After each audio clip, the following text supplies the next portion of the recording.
Tout de suite, on parle de théâtre avec Hamlet, mais Hamlet froid, Ouais. à la Samaritaine. C'est un petit bijou artisanal. C'est vraiment une très belle surprise. Je ne m'attendais pas à ça à la Samaritaine, mais en même temps, c'est vrai que la Samaritaine, c'est un petit lieu, un café-théâtre qui autorise pas mal de formes. Et ici, on est dans une forme théâtrale que je trouve, bah oui, artisanale, très intéressante et finalement assez culottée. Alors, Hamlet froid, on se doute que ça va parler de Shakespeare, ça va même parler d'Hamlet, pour tout vous dire. Mais c'est pas tout à fait Hamlet. C'est l'histoire des deux fossoyeurs qui sont convoqués pour aller enterrer Hamlet, puisqu'il vient de mourir. Et je suis désolée, je vous raconte la fin, mais bon, en principe, c'est connu. Non, mais oui, voilà, il y a quand même des choses qu'on... Ça finit mal chez Shakespeare. On sait qu'en principe, ça se termine mal chez Shakespeare, donc Hamlet est mort, il faut l'enterrer. Et donc, ces deux fossoyeurs s'en vont l'enterrer, sauf que ils sont bloqués par le fantôme du père d'Hamlet. En fait, le spectre, c'est ce mot que je cherchais, le spectre du père d'Hamlet, qui lui aussi, en fait, a été trucidé. Ils ont beaucoup de boulot, les fossoyeurs. Les fossoyeurs, chez Shakespeare, ça travaille pas mal.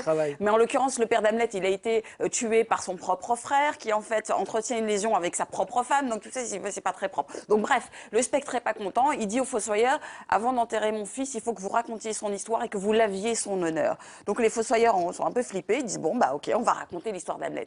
Et c'est là que les choses commencent, parce qu'ils vont nous raconter finalement Hamlet en allant chercher comme ça des extraits de la pièce, mais ils vont nous la raconter de manière originale en ayant recours à des petites poupées. Les petites poupées vont figurer les personnages d'Hamlet. Donc il y a la mère, il y a le père, il y a le premier ministre, il y a toute une clique là assez rigolote. Et puis il y a Hamlet lui-même qui va être en fait incarné par une immense marionnette. Alors une taille humaine, on va dire. C'est pas une petite poupée, là, pour le coup.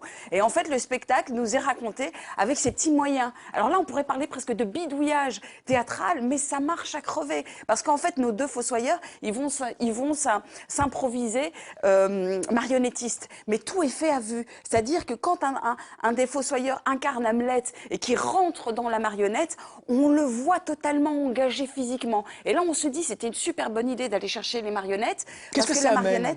Qu'est-ce que ça amène? Ça amène un truc de dingue, auquel j'avais jamais pensé. Non mais vraiment, ça m'a totalement convaincue.